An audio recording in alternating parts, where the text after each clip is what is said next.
আসসালামু আলাইকুম, welcome to our channel রোদেলা স্বপ্ন। আজকে আমি বহু আর্টের সিনারি কিভাবে করেছি তা আপনাদের সাথে শেয়ার করব।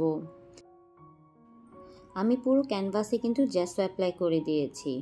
জ্যাসো অ্যাপ্লাই করে দেওয়ার পর 2 দিন শুকিয়ে নিয়েছি। জ্যাসো অ্যাপ্লাই কিভাবে করতে হয় তা নিয়ে ভিডিও আমাদের চ্যানেলে আছে। প্রথমে আমি আকাশটা একটু হালকা পিচ কালার দিয়েছি, আর এরপর আমি দিয়েছি অরেঞ্জ কালার পাহাড়গুলো, কিন্তু আমার কাছে পাহাড়টা তেমন একটা ভালো লাগেনি, তাই চেঞ্জ করে হালকা একটু ব্রাউন কালার করে দিয়েছি।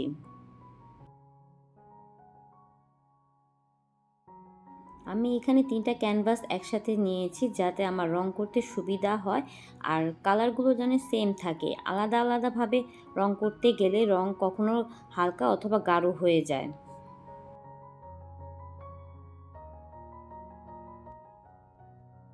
এখানে আমি মনমার্টের অ্যাক্রিলিক কালারটা ব্যবহার করছি।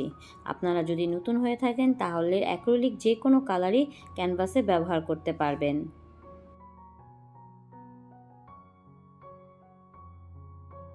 আমি কিন্তু প্রতিটা রং একসাথে করিনি। একটা রঙের ধাপ শেষ হওয়ার পর পরের ধাপ শুরু করেছি।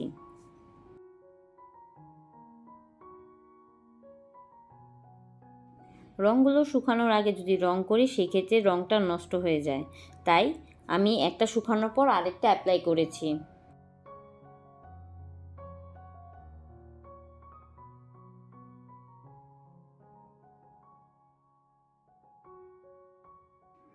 ক্যানভাস করার ক্ষেত্রে কিন্তু অবশ্যই মনে রাখবেন সাইডের বর্ডারেও কিন্তু একটু রং দিতে হবে, যাতে সাইড থেকেও দেখতে খুবই সুন্দর লাগে।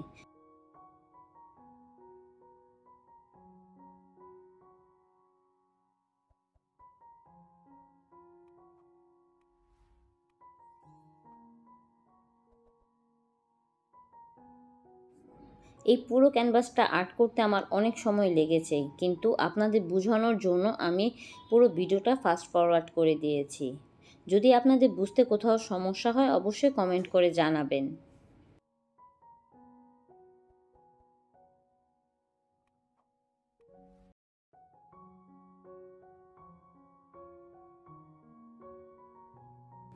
আমার এই ভিডিওটা যদি ভালো লেগে থাকে তাহলে লাইক, কমেন্ট, সাবস্ক্রাইব আর ফলো দিয়ে আমার পাশে থাকবেন।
সম্পূর্ণ রং শেষ হওয়ার পর আমি 2 দিন শুকিয়ে নিয়েছি, তারপর বার্নিশ অ্যাপ্লাই করে দিয়েছি।